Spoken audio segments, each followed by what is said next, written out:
شفاعت یہ شفاع سے ہے، شفاع شین فا اور عین، شفاع کہتے ہیں جوڑا کرنا، ملانا، ضم الشیء الی مثلہ، مفردات میں امام راغب مانا کرتے ہیں ضم الشیء الی مثلہ، ضم ضاد کے ساتھ لکھا جاتا ہے، کسی چیز کو اپنی جیسی چیز کے ساتھ ملانا، کسی چیز کو اپنے جیسے چیز کے ساتھ ملانا، ٹھیک ہے۔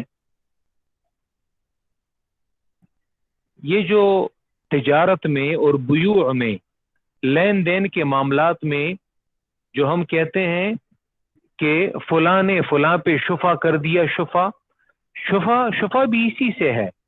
مثلا آپ کے پڑوس میں دیوار لگی جو عمارت ہے، دیوار لگا جو گھر ہے، کہ اگر آپ کا پڑوسی اس گھر کو کسی اور پہ بیچ دے تو شریعت نے بھی آپ کو اختیار دیا ہے، اور یہ پاکستان کے قانون میں بھی ہے کہ پہلا حق جو ہے وہ آپ کا بنتا ہے، تو آپ اس شخص پہ شفع کر سکتے ہیں کہ یہ حق میرا تھا لیکن اس نے کسی اور کے، تو شفع بھی اسی لیے کہتے ہیں کہ اس گھر کو اپنے گھر کے ساتھ ملانا، کیونکہ اس کی دیوار آپ کے گھر کے ساتھ، تو آپ شفع اس پہ جو مقدمہ دائر کرتے ہیں تو اسے اپنی ملکیت کے ساتھ آپ ملانے کے لیے دعویٰ دائر کرتے ہیں، ٹھیک ہے، تو اسے شفع کہتے ہیں۔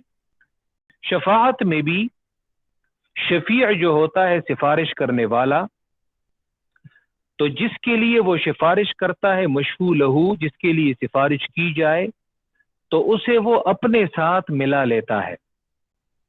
شفاعت میں بھی شفیع سفارش کرنے والا، بروز قیامت پیغمبر ہوں گے، یا دنیا میں بھی اگر آپ سفارش دیکھ لیں، ایک شخص جب وہ کسی دوسرے شخص کے حق میں سفارش کرتا ہے تو وہ اس جس کے لیے سفارش کرتا ہے اسے اپنے ساتھ ملا لیتا ہے کہ یہ میرے ساتھ ہے، اور چونکہ میں اس کے ساتھ بطور سفارش کرنے والے کے آیا ہوں تو اسی لیے میری بات سنو اور میری بات مانو۔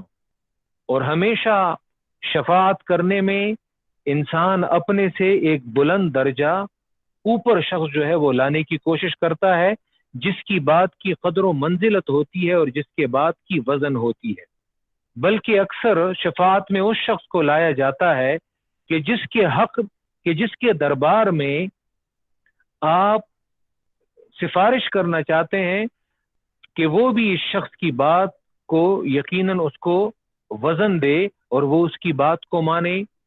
تو یہ شفاعت جو ہے یہ شفاع سے ہے، شفاع کہتے ہیں ملانے کو اور جوڑا کرنا۔ شفاعت میں بھی شفیع سفارش کرنے والا، مشفوع لہو یعنی جس کے لیے سفارش کی جائے اسے اپنے ساتھ ملا لیتا ہے۔ شفاعت کی دو قسمیں ہیں، ایک ہے شفاعت اذنی اور دوسرا ہے شفاعت قہری۔ یہاں پہ ہم وہ شفاعت ذکر نہیں کرتے جو دنیا میں ہم سفارش کے طور پہ، وہ دنیاوی تقسیم ہے۔ یہاں پہ ہم دین کے اعتبار سے، دینی اعتبار سے جو شفاعت کی دو قسمیں ہیں ہم اسے ذکر کرتے ہیں۔ ایک ہے شفاعت اذنی اور دوسری ہے شفاعت قہری۔ جی علامہ ابن قیم نے مدارج السالکین میں جو شفاعت قہری ہے اسے انہوں نے نام دیا ہے شفاعت شرکی، الشفاعت الشرکیہ۔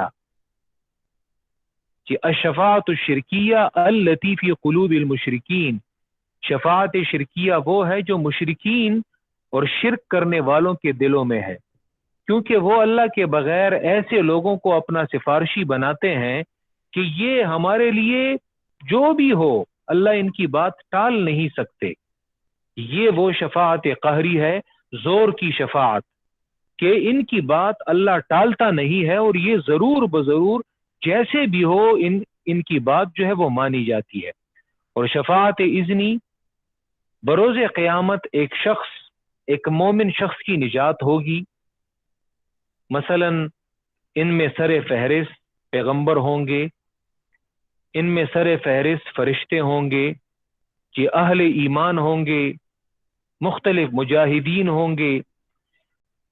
تو بروز قیامت ایک مومن شخص کی نجات ہوگی، یعنی پہلے وہ خود اس کی نجات ہو جائے گی اللہ کے دربار میں.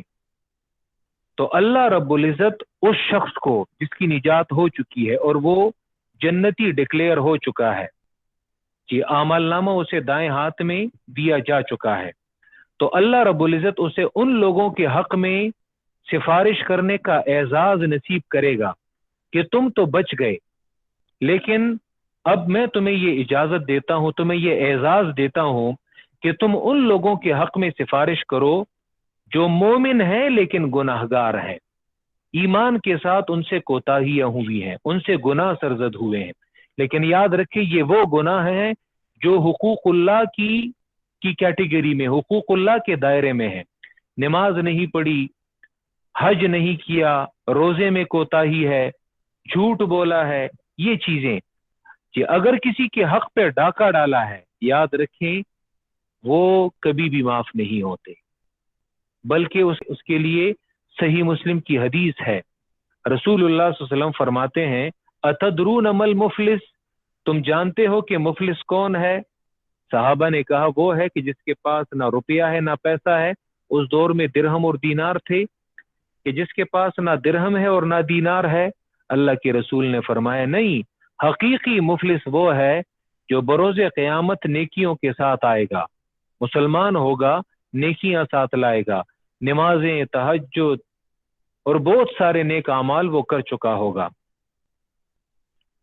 لیکن دنیا سے وہ لوگوں کے حقوق بھی اپنے ساتھ لایا ہے، لوگوں کے حقوق بھی لایا ہے. بہن بیٹی ان کے حق پہ ڈاکہ ڈالا ہے، ان کے حق کو اس نے نہیں دیا، اسی طرح رشوتیں کھائی ہیں، اسی طرح کسی دوسرے کے حق پہ ناجائز ڈاکے ڈالے ہیں، کسی کی زمین دبائی ہے، کسی اور کے مال کو اس نے ناحق جو ہے وہ لیا ہے، لوگوں کے حقوق بھی وہ ساتھ لایا ہے. رسول اللہ فرماتے ہیں حقداروں کو لایا جائے گا تو سب سے پہلے اس کی نیکیوں میں سے نیکیاں ان حقداروں کو، حقدار جو بھی ہوں، اچھے ہوں برے ہوں وہ علیحدہ، لیکن انصاف یہ ہے اس شخص کی نیکیوں میں سے نیکیاں اٹھائی جائیں گی اور حقدار کو ان کے حق کے برابر وہ نیکیاں دی جائیں گی. حقدار ابھی باقی ہیں، مثلا نیکیاں یہاں پہ ختم ہو گئیں، تو اب حقداروں کے گناہوں سے گناہوں کو لیا جائے گا اور اس شخص کے گناہوں کے اوپر اسے بھی لادا جائے گا. اپنی نیکیوں سے بھی ہاتھ دھونا پڑا اور جو گناہ تھے انہیں بھی کما لیا. حقیقی مفلس یہ ہے، حقیقی غریب یہ ہے کہ جس نے اپنی نیکیوں سے بھی ہاتھ دھو بیٹھا اور گناہ جو ہے وہ بھی اپنے سر اس نے لے لیے. لیکن یہ انصاف ضرور ہوگا اگر کسی اور کے حق و حقوق العباد کو اس نے دنیا میں کھایا ہو. تو یہاں پہ وہ مومن مراد ہیں کہ جو مومن ہیں اور گناہگار ہیں اور اپنے گناہوں کی وجہ سے ان پر جہنم کا حکم جو ہے وہ لگا ہے. تو اللہ ان مومنوں کو جن کی نجات ہو چکی ہوگی تو کسی کو کم کسی کو زیادہ افراد کے حق میں سفارش کرنے کا موقع دیا جائے گا، اور سب سے زیادہ سفارش کرنے والی ذات وہ اللہ کے رسول صلی اللہ علیہ وسلم کی ذات ہوگی، ان کو اللہ زیادہ سفارش کا موقع دیں گے. اور اسی طرح دیگر پیغمبر. تو یہ شفاعت اذنی کی تعریف ہے. شفاعت قہری، شفاعت قہری زور زبردستی کی شفاعت، جس میں سفارش کرنے والے کو ابھی اجازت نہیں دی گئی، جی اجازت انہیں نہیں دی گئی، نہ ہی اللہ نے انہیں اختیار دیا ہے کہ وہ اپنے اختیار سے شفاعت کریں. مشرکین کے عقیدے کے مطابق وہ انہیں اختیارات دیے گئے ہوں گے اور ان کا اختیار ہوگا، اللہ بھلے ان کو اجازت نہ دے. اسی طرح چلو اگر وہ اللہ سے کہے کہ اللہ اس فلاں شخص کو نجات دے دے تو اللہ ان کی بات کو ٹالتے نہیں ہیں. یہ مشرکین کے عقیدے کے مطابق، اور قرآن مجید نے اس عقیدے کی نفی کی ہے. ٹھیک ہے، ایک تو مشرکین اس عقیدے کو دنیا میں ہی نافذ کرتے ہیں. شفاعت یہ سلسلہ قیامت میں ہوگا. شفاعت، یہ تمام اس کی جو شرائط ہیں اس کا تعلق آخرت کے ساتھ ہے. ایک تو مشرکین کا عقیدہ شفاعت قہریہ کا آخرت کی بجائے دنیا میں ہی ہے. وہ جاتے ہیں بت کے سامنے کھڑے ہوتے ہیں، اسی طرح قبر والے کے سامنے کھڑے ہوتے ہیں، اور وہ یہ کہتے ہیں کہ اور وہ ان سے دعا مانگتے ہیں، ان سے اپنی حاجت مانگتے ہیں، اور وہ یہ کہتے ہیں کہ ان کی بات کو اللہ نہیں ٹالتا، اور یہ ضرور بضرور ہمارے بیڑے کو پار لگائیں گے. یاد رکھیے یہ وہ شفاعت قہری ہے جو مشرکین کا عقیدہ ہے، اور قرآن مجید نے اس زبردستی کی شفاعت کی نفی کی ہے. شفاعت اذنی کی شرائط کیا ہیں؟ شفاعت اذنی کی 6 شرائط ہیں. نمبر 1، پہلی شرط یہ ہے کہ جب قیامت قائم ہو جائے، جو شفاعت جس کی جو اللہ اجازت دے گا اور جو اللہ کے اذن سے وہ ثابت ہے، سب سے پہلی شرط جو یہ ہے کہ جب قیامت قائم ہو جائے. تو جو لوگ دنیا میں کسی مردے سے، کسی بت سے شفاعت کے قائل ہیں تو وہ شفاعت کی اس شرط کو بھی نہیں مانتے، جبکہ پہلی شرط یہ ہے جب قیامت قائم ہو جائے. ٹھیک ہے، اور یہ شرائط جو ہیں یاد رکھیں یہ قرآن اور حدیث سے ثابت ہیں، یہ ہماری طرف سے نہیں ہے. جیسے پہلی شرط ہے، یہ صحیح بخاری کی روایت سے ثابت ہے. جی انس رضی اللہ تعالیٰ عنہ سے روایت ہے کہ اللہ کے رسول نے فرمایا لِكُلِّ نَبِيٍّ دَعْوَةٌ مُسْتَجَابَةٌ يَدْعُو بِهَا، ہر پیغمبر کے لیے ایک ایسی دعا ہے کہ جو قبول کی جائے گی، اور پیغمبر جو ہے وہ اسے ضرور مانگے گا. اور میں نے اپنی دعا کو یہ آخرت کے لیے میں نے چھپا کر رکھا ہے کہ جو میں اپنی امتیوں کے لیے آخرت میں شفاعت کروں گا. ہر پیغمبر کو اللہ دنیا میں ایک ایسی دعا کا اختیار دیتا ہے کہ وہ کریں، اور میں اسے ضرور قبول کروں گا. اور میں نے اپنی امت کے لیے شفاعت کی جو دعا ہے وہ آخرت کے لیے وہ میں نے رکھی ہے. تو سب سے پہلے یہ آخرت میں جب قیامت قائم ہو جائے. دوسری شرط یہ ہے کہ سب سے پہلے رسول اللہ صلی اللہ علیہ وسلم شفاعت کریں گے. یہ بھی حدیث سے ثابت ہے. رسول اللہ صلی اللہ علیہ وسلم فرماتے ہیں، صحیح مسلم کی روایت میں آتا ہے کہ انا اول شافع و اول مشفع، میں سب سے پہلے شفاعت کرنے والا، سفارش کرنے والا ہوں گا، اور سب سے پہلے وہ شخص ہوں گا جس کی سفارش وہ قبول کی جائے گی. ٹھیک ہے، سب سے پہلے رسول اللہ شفاعت کریں گے. اسی لیے جو لوگ وہ دنیا میں کسی بزرگ کسی مزار پہ جاتے ہیں اور وہ ان سے یہ عقیدہ رکھتے ہیں کہ آپ ہمارے لیے سفارش کریں، تو ان کا عقیدہ یہ ہے کہ یہ اللہ کے رسول سے بھی پہلے شفاعت کریں گے، حالانکہ ابھی قیامت قائم نہیں ہوئی، رسول اللہ نے شفاعت کی نہیں ہے.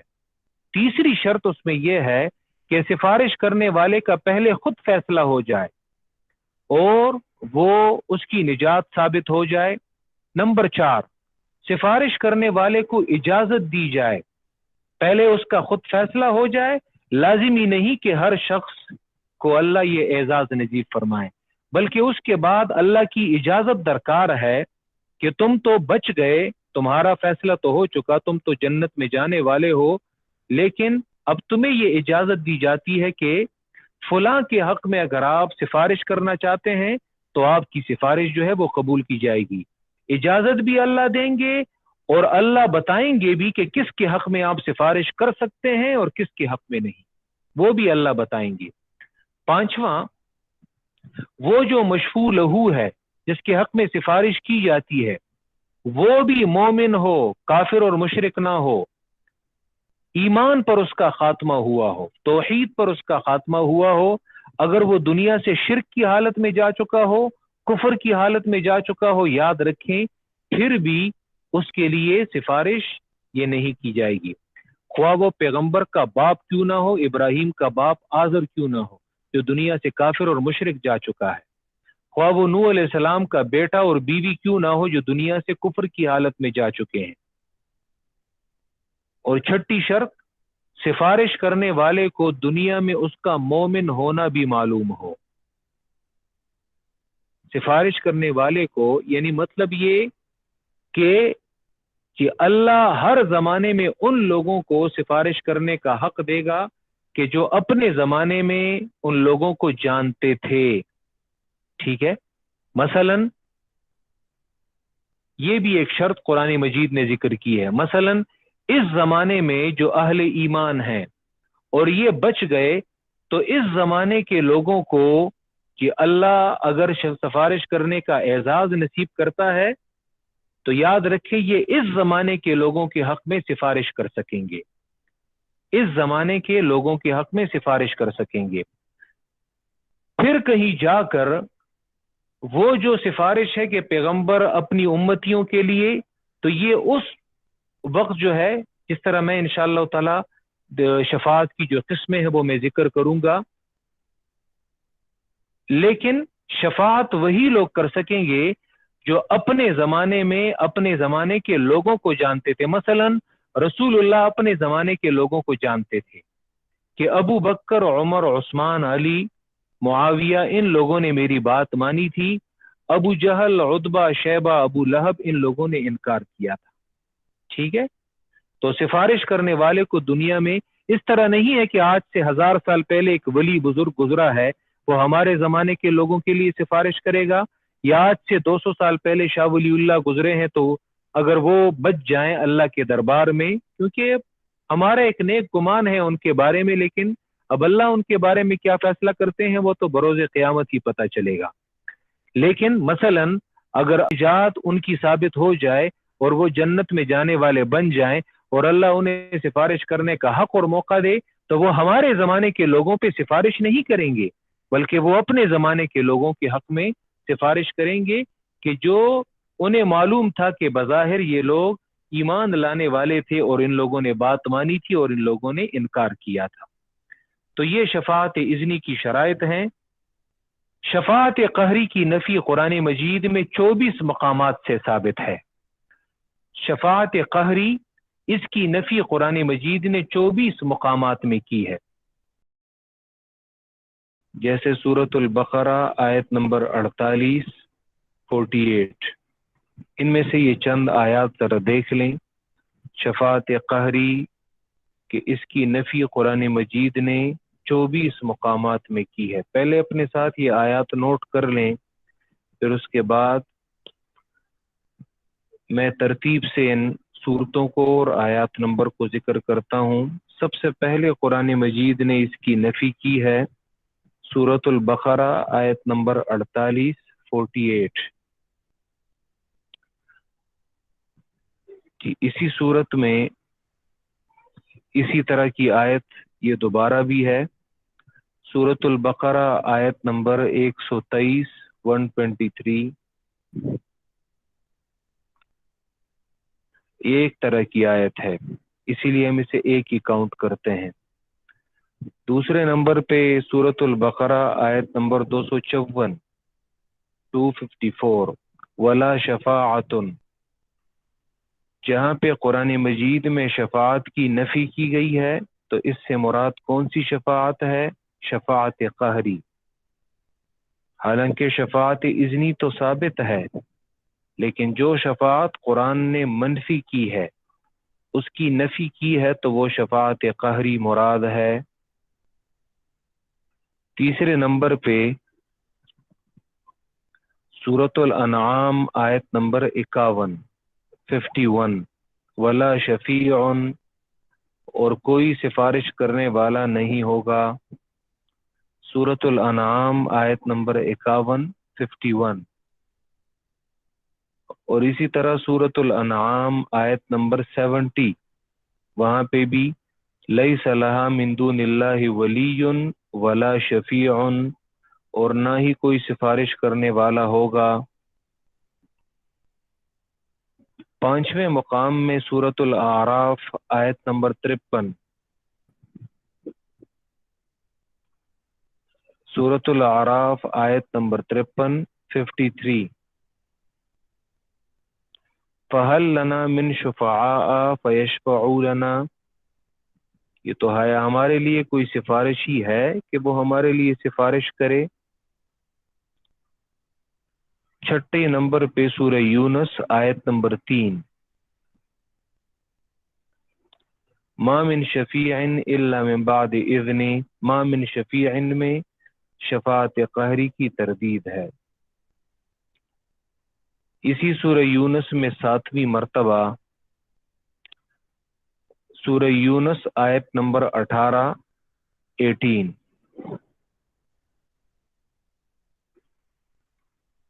سورہ یونس آیت نمبر 18 کہ 8ویں مرتبہ سورہ مریم آیت نمبر 87، سورہ مریم آیت نمبر 87، 9ویں مرتبہ سورہ طٰہٰ اور آیت نمبر 109، سورہ طٰہٰ 109، 10ویں مرتبہ سورۃ الانبیاء آیت نمبر 28،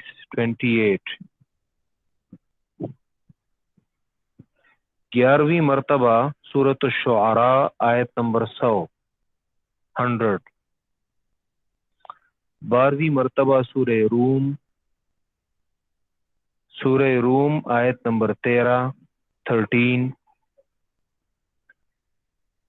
13ویں مرتبہ سورہ السجدہ، سورہ الف لام میم السجدہ آیت نمبر 4، 14 نمبر پہ سورہ سبا آیت نمبر 23،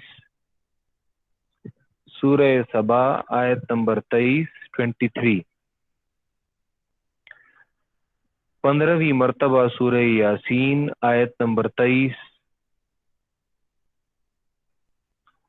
16ویں مرتبہ سورہ زمر آیت نمبر 43 اور 44، 17ویں مرتبہ سورہ غافر آیت نمبر 18،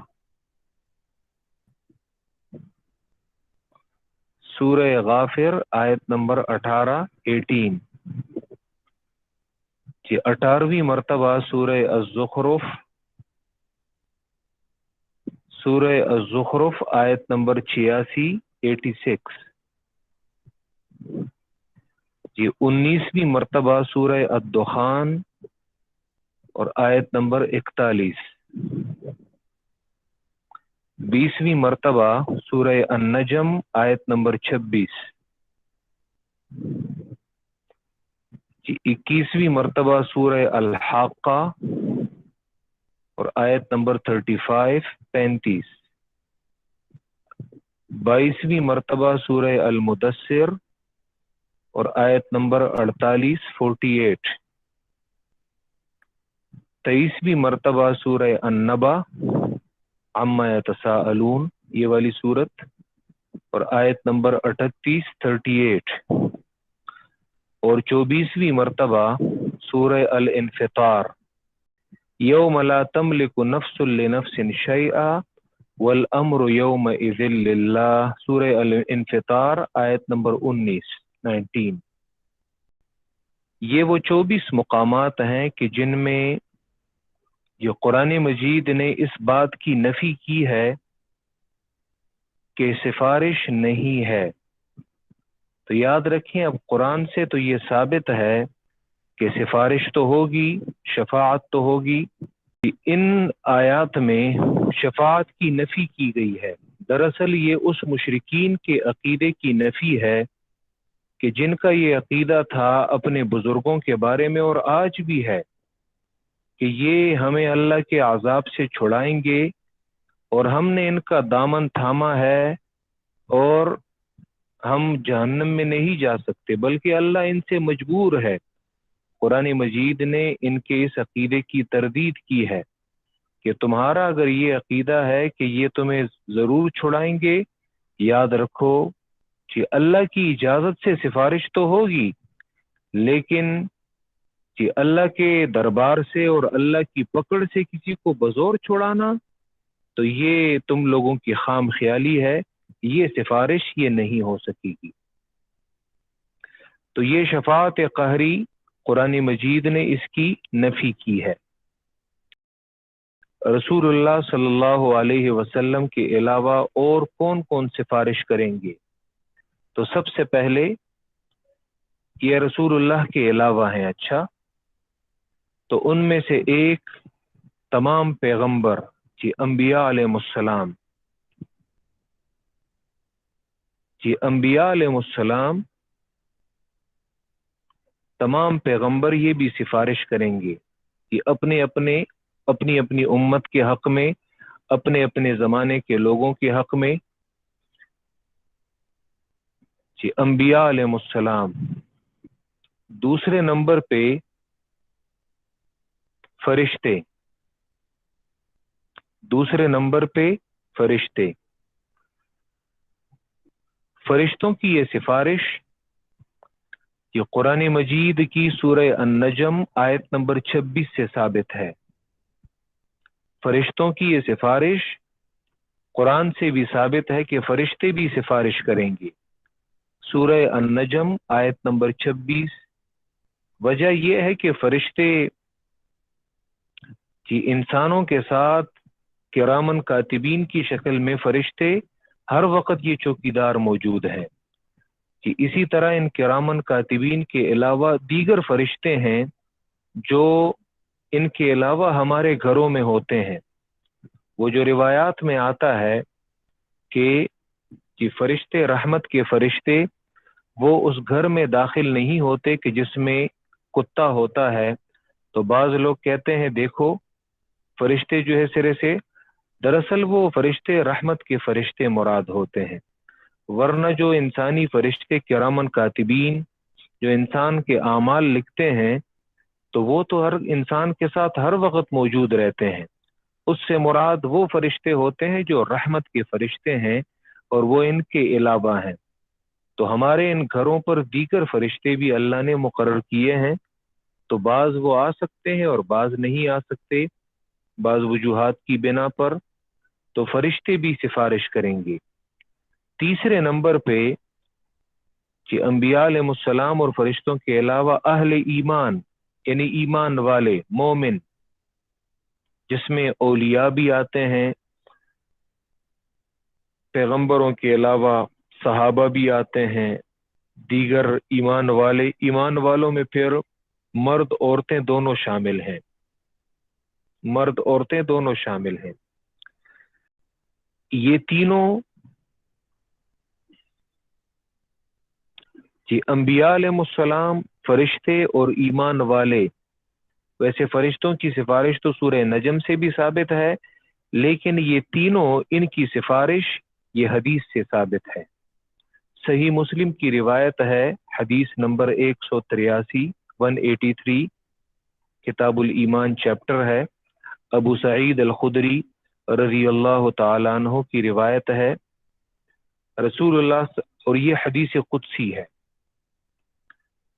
یقول اللہ عز وجل، حدیث قدسی، میں نے اس کی تعریف آپ لوگوں کو یہ سورہ فاتحہ کی جو حدیث قسمت الصلاۃ بینی و بین عبدی نصفین، وہ میں آپ کو بتا رہا تھا، تو میں نے حدیث قدسی کی تعریف اس مقام پہ کی تھی عربی میں، تو یہاں پہ بھی یہ بھی وہ حدیث قدسی ہے، شفاعت الملائکۃ و شفع النبیون و شفع المؤمنون، کہ فرشتے جو ہیں کہ انہوں نے وہ بھی شفاعت کریں گے، پیغمبر بھی شفاعت کریں گے اور مومن بھی شفاعت کریں گے، تو یہ اس حدیث سے ثابت ہے۔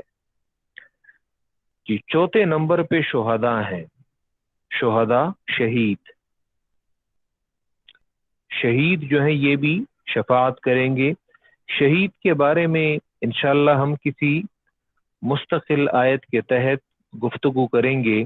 شہداء میں سب سے ٹاپ پہ وہ شہداء شامل ہیں جو میدان جہاد میں لڑتے وقت وہ اپنی جان قربان کر دیتے ہیں، اور شہید ان شہیدوں کے علاوہ اور بھی بہت سارے شہداء ہیں کہ جو حکمن شہید ہیں، اگرچہ ان کا وہ درجہ نہیں ہے لیکن ان پر بھی شہید کا حکم لگایا جاتا ہے۔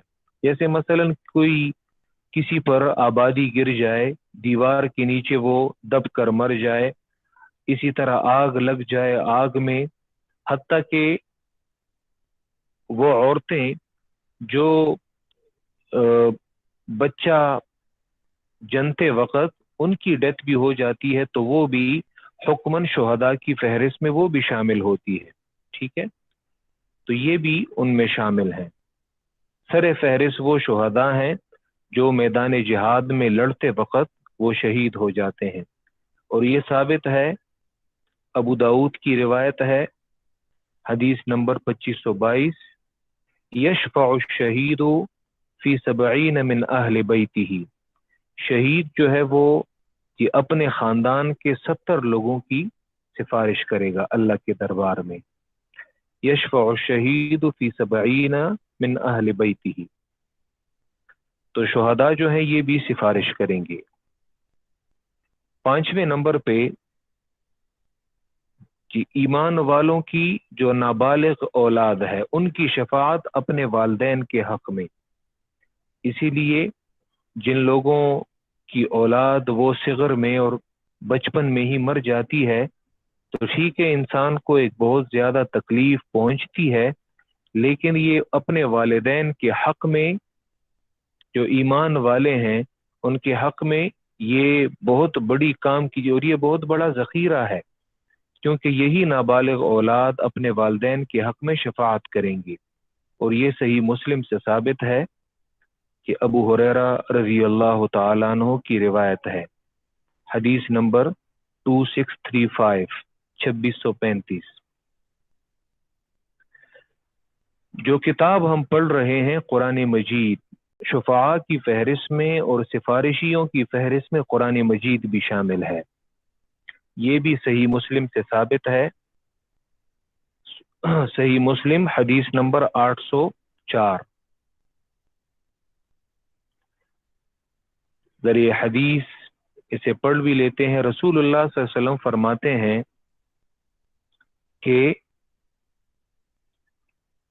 سب سے پہلے آتا ہے اقرأوا القرآن، قرآن پڑھیں. یہ ابو امامہ الباہلی ایک صحابی ہے، ان کی روایت ہے، اور امام مسلم نے اسے جس روایت کے تحت باب جو باندھا ہے تو وہ کہتے ہیں باب فضل قراءۃ القرآن و سورۃ البقرہ، کہ قرآن پڑھنے کی کیا فضیلت ہے اور پھر سورۃ البقرہ اس میں بالخصوص اس کی کیا فضیلت ہے. یہ حدیث نمبر 804 ہے. تو رسول اللہ صلی اللہ علیہ وسلم فرماتے ہیں اقرأوا القرآن، قرآن پڑھو، فإنه يأتي يوم القیامة شفیعا لأصحابہ، کیونکہ یہ قرآن بروز قیامت اپنے پڑھنے والوں کے لیے سفارش کرے گا. اور قرآن کی ایسی سفارش ہے کہ اللہ کے دربار میں وہ جس کسی کے لیے سفارش کرے، تو دوسری حدیث میں آتا ہے کہ القرآن شافع مشفع، قرآن ایسا سفارش کرنے والا ہے کہ اس کی سفارش قبول کی گئی ہے. یعنی بعض لوگوں کی سفارش تو ٹکرا بھی جا سکتی ہے، لیکن یہ ایسا سفارشی ہے کہ اس کی سفارش قبول کی جاتی ہے. ماحل مصدق، اور یہ ایسا جھگڑنے والا ہے کہ اس کے جھگڑے کی تصدیق کی جاتی ہے، یعنی جس کے حق میں جھگڑتا ہے تو اس کی بات پھر مانی جاتی ہے. کہ اللہ ہمیں قرآن مجید کی سفارش نصیب فرمائے. قرآن مجید تو پھر حدیث میں آتا ہے کہ اقرأ الزہراوین، کہ پورا قرآن کہ اگر اسے نہیں پڑھے ابھی تک تو کم از کم قرآن کی یہ 2 صورتیں تو پڑھو، سورہ بقرہ اور سورہ آل عمران، جس کو زہراوین کہا جاتا ہے، روشن صورتیں. اور پھر اس میں آخر میں آتا ہے کہ اگر سورہ بقرہ اور سورہ آل عمران کے پڑھنے کی بھی ابھی تک توفیق نہیں ہوئی تو اقرأ البقرہ، کم از کم سورہ بقرہ تو پڑھ لو. سورہ بقرہ ایسی صورت ہے کہ انسان کی زندگی بدل جاتی ہے. اور پھر حدیث میں آتا ہے من اخذها برکتن، جس نے سورہ بقرہ کو پکڑ لیا، اس پہ عمل کیا، اس کو سمجھ لیا تو یہ برکت ہے. وَتَرْكَهَا حَسْرَةٌ، سورہ بقرہ کو چھوڑنا، اس کا ترک کرنا، یہ ندامت اور افسوس ہے. وَلَا تَسْتَطِيعُهَا الْبَطَلَ، اور سورہ بقرہ کی طاقت جادوگر اور باطل پرست نہیں رکھتے. یعنی سورہ بقرہ ایسی صورت ہے انسان اسے سمجھ لے تو اس پر یہ تمام چیزیں یہ آشکارا ہو جاتی ہیں، جادوگر وغیرہ پھر وہ اس کا کچھ نہیں بگاڑ سکتے۔ تو چھٹے نمبر پہ قرآن مجید یہ بھی ثابت ہے۔ ساتویں نمبر پہ روزہ، روزہ یہ بھی انسان کے لیے سفارش کرے گا۔ حدیث میں یہ بھی ثابت ہے، حدیث کی کتابوں میں، کہ الصیام، ایک حدیث میں آتا ہے الصیام والقرآن یوم القیامت یشفعان للعبد، قرآن اور روزہ بروز قیامت یہ بندے کے لیے سفارش کریں گے۔ تو الصیام والقرآن یوم القیامت یشفعان للعبد، روزہ اور قرآن یہ بروز قیامت یہ بندے کے لیے سفارش کریں گے۔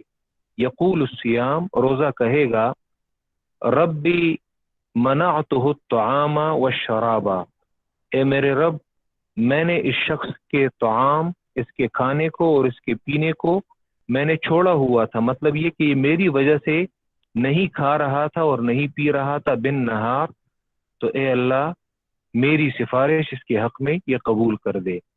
اور قرآن کہے گا اے میرے رب میں نے اس سے رات کو نیند اڑائی تھی، یعنی یہ میری وجہ سے رات کو یہ اٹھتا تھا اور یہ تہجد پڑھتا تھا، تو اے میرے رب میری سفارش اس کے حق میں قبول فرما۔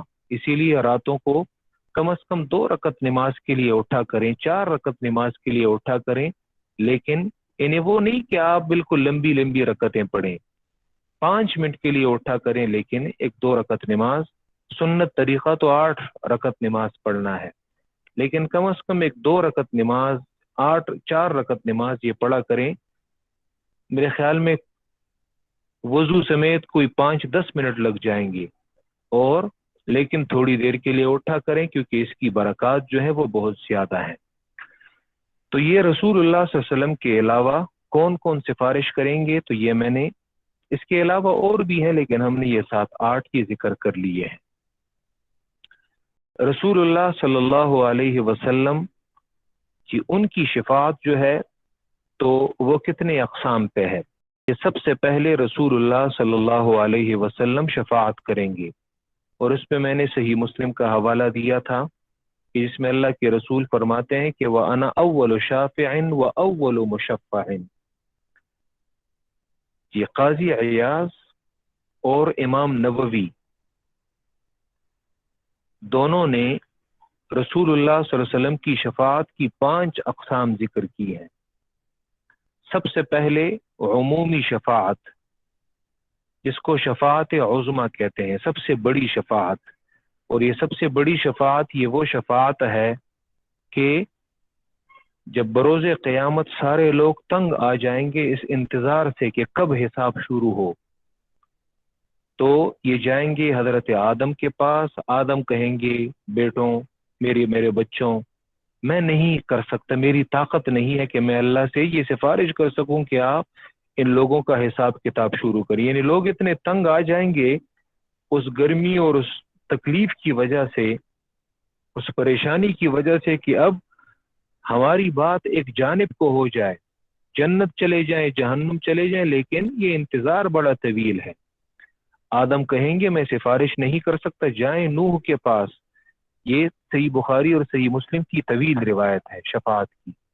حضرت نوح اپنی علیحدہ وہ عذر پیش فرمائیں گے، وہ کہیں گے جائیں ابراہیم کے پاس، ابراہیم اپنا علیحدہ عذر پیش کریں گے، وہ کہیں گے جائیں موسیٰ کے پاس، موسیٰ اپنا علیحدہ عذر، جائیں عیسیٰ کے پاس، عیسیٰ اپنا علیحدہ عذر، اور رسول اللہ فرماتے ہیں کہ سب سے آخر میں میرے پاس آئیں گے، میرے پاس آئیں گے، اور پھر میں اللہ کے دربار میں سجدہ لگاؤں گا، اور میں سجدے میں وہ کلمات اور اللہ کی وہ تعریف اور وہ حمد کروں گا کہ اب میرے ذہن میں وہ حمد کے کلمات وہ مجھے معلوم نہیں ہے کہ میں اللہ کی کیسی تعریف اور کیسی حمد و ثنا کہوں گا، اللہ اسی وقت میرے ذہن میں ڈال دے گا، اور میں طویل سجدہ جو ہے وہ کروں گا، اور طویل سجدہ کرنے کے بعد کہ اللہ مجھے فرمائیں گے ارفع رأسک یا محمد، اے محمد اپنے سر کو اٹھاؤ، سل مانگو تعطا، تمہیں عطا کیا جائے گا، تمہیں دیا جائے گا، اشفع سفارش کرو تو شفع تمہاری سفارش قبول کی جائے گی. اور پھر میں اللہ سے سفارش کروں گا کہ اے اللہ کہ اولاد آدم کا یہ وفد میرے پاس آیا ہے اور آپ ان کا حساب کتاب شروع کر دیں. اور پھر ان کا حساب کتاب جو ہے وہ شروع کیا جائے گا. تو یہ شفاعت عظمی ہے. ٹھیک ہے, یہ سفارش ہے. دوسرے نمبر پہ کہ ایک قوم کو, اپنی امت میں سے ایک قوم کو, ایک جماعت کو بغیر حساب کے جنت میں داخل کرنے کی سفارش. ایک جماعت کو بغیر حساب کے جنت میں داخل کرنے کی سفارش. ٹھیک ہے. اور حدیث میں پھر یہ اگر آپ کو یاد ہو تو سورہ بقرہ آیت نمبر 102 میں وہاں پہ جادو اور اس آیت کے تحت جب ہم نے رقیہ, استرقاء اور یہ چیزیں ذکر کی تھیں تو ان میں سے ایک روایت میں نے یہ بھی پڑھی تھی کہ کون سے لوگ ہیں کہ جو بغیر حساب کے جنت میں جائیں گے. تو ایک تو ان کی وہ علامات وہاں پہ ذکر ہیں. تو اسی لیے بغیر حساب کے جنت میں داخل کرنے کی سفارش بھی اللہ کے رسول صلی اللہ علیہ وسلم کی ہوگی. اور حدیث میں اس کی جو علامات ہیں وہ بتائی گئی ہیں کہ کون کون سے لوگ وہ بغیر حساب کے جنت میں وہ جائیں گے. تو اس حدیث کا مطالعہ کرنا چاہیے. رسول اللہ کی سفارش کی تیسری قسم کہ اپنی امت میں سے ایک قوم کے حق میں شفاعت, ایک جماعت کے حق میں شفاعت, ایک گروہ کے حق میں شفاعت جن پر ان کے گناہوں کے سبب جہنم واجب ہوگی. ٹھیک ہے, یعنی یہ وہی گناہگار مسلمان ہیں, یہی وہ گناہگار مسلمان ہیں کہ جو گناہوں کی وجہ سے وہ جہنم میں جانے والے ہوں گے. تو ان کے حق میں رسول اللہ کی سفارش. چوتھے نمبر پہ کہ ان گناہگاروں کے حق میں سفارش کہ جن پر کہ جو جہنم میں ڈالے جا چکے ہوں گے, تو وہ رسول اللہ صلی اللہ علیہ وسلم کی سفارش سے انہیں نکالا جائے گا. وہ جہنم میں ڈالے جا چکے ہوں گے, وہ کچھ سزا جو ہے وہ حاصل کر چکے ہوں گے اور انہیں نکالا جائے گا اللہ کے رسول کی سفارش سے. اور یہ شفاعت رسول اللہ صلی اللہ علیہ وسلم کے علاوہ دیگر پیغمبر بھی کریں گے, فرشتے بھی کریں گے اور ایمان والے بھی کریں گے. ٹھیک ہے, یعنی ایسے لوگ پیغمبر کے علاوہ دیگر پیغمبر, فرشتے اور اہل ایمان بھی کریں گے ان لوگوں کے حق میں سفارش کہ جو اپنے گناہوں کے سبب جہنم میں جا چکے ہوں گے اور پھر انہیں سفارش کی بنیاد پہ جہنم سے نکالا جائے گا. لیکن یاد رکھیں, کوئی یہ نہ کہے کہ چلو ٹھیک ہے جہنم میں تھوڑے وقت کے لیے اگر جا بھی جائیں تو پھر کوئی نہ کوئی سفارش کر لے گا. سورہ فرقان میں اللہ فرماتے ہیں کہ انہا ساعت مستقر و مقامہ, جہنم ایسا گھڑا ہے کہ وہ برا گھڑا ہے اور وہ بری سزا ہے, تھوڑے وقت کے لیے بھی اور زیادہ وقت کے لیے بھی. جہنم میں ایک سیکنڈ کے لیے جانا وہ بھی برا ہے, یعنی وہ بھی ناقابل برداشت ہے. کہ اللہ ہمیں بچائے. پانچویں قسم کی سفارش جو رسول اللہ صلی اللہ علیہ وسلم کی سفارش میں سے ہے, تو یہ جہنمیوں کے لیے نہیں بلکہ اہل جنت کے لیے ان کے درجات اور مرتبے میں بلندی کے لیے شفاعت. یہ ایک ان سفارشوں میں تھوڑی سی مختلف سفارش ہے کہ اہل جنت کے لیے ان کے درجات اور مرتبے میں بلندی کے لیے سفارش کرنا کہ جو لوگ جنت میں جا چکے ہوں گے ان کے درجات میں مزید بلندی کے لیے سفارش کہ اے اللہ ان کو مزید ترقی اور ان کے درجات بلند کر. تو انہیں اگرچہ جنت میں حدیث سے ثابت ہے کہ وہاں پہ جو شخص جس کو جو بھی جنت اور جو بھی بدلہ دیا جائے گا جنت کی شکل میں, ہر کوئی اپنے, کیونکہ یعنی اس کے بارے میں انسان سوچ نہیں سکتا کہ وہ کیسی نعمتیں ہیں, تو ہر انسان اپنے درجے پہ خوش ہوگا. کیونکہ انشاءاللہ میں صحیح بخاری کی ایک روایت آپ لوگوں کو پھر سنا دوں گا کسی موقع پہ تفصیلاً, کہ جو آخری جہنمی وہ جہنم سے کسی بھی وجہ سے مثلا پیغمبر کی سفارش سے وہ نکالا جائے گا, اور جب اور کوئی مومن جہنم میں باقی نہیں رہے گا یہ صحیح بخاری کی روایت ہے 6573 6543 کہ تو وہ یہ کہے گا کہ اے اللہ مجھے صرف اس جہنم سے نکال دے، تو اللہ اسے جہنم سے نکالیں گے تو اس کا منہ جو ہے وہ جہنم کی جانب ہوگا اور اس کی پشت جو ہے وہ جنت کی جانب ہوگی۔ تو پھر وہ کہے گا اور جہنم میں وہ یہ سوال کرتے وقت، یہ عاجزی کرتے وقت یہ کہے گا کہ اے اللہ مجھے جہنم سے نکال دے اور میں نے اور کوئی چیز نہیں مانگنی۔ تو اللہ کہیں گے ٹھیک ہے۔ تو جب اسے جہنم سے نکالا جائے گا اور اس کا چہرہ جو ہے وہ جہنم کی جانب ہوگا، اور یعنی جہنم سے نکالے جانے کے بعد یوں کہہ لیں کہ وہ اسی کے کنارے پہ بیٹھا رہے گا لیکن چہرہ جہنم کی جانب ہوگا۔ تو پھر وہ کچھ عرصہ گزرنے کے بعد، جتنا بھی ٹائم ہے اس کے گزرنے کے بعد، پھر وہ اللہ سے سوال کرے گا کہ اے اللہ میرا یہ چہرہ جو ہے یہ اس جنت کی جانب جو ہے یہ تو پھیر دے۔ تو اللہ اس سے کہے گا کہ وَيْلَكَ ابْنَ آدم مَا أَغْدَرَكَ، اے ابن آدم تو کتنا دھوکہ باز ہے، تم نے کہا تھا کہ میں کوئی سوال نہیں کروں گا اور پھر بھی تم مجھ سے سوال کرے ہوئے۔ تو وہ کہے گا کہ اے اللہ تمہاری رحمت سے میں نا امید نہیں ہوں۔ تو اللہ اس کے منہ کو جنت کی جانب پھیر دے گا۔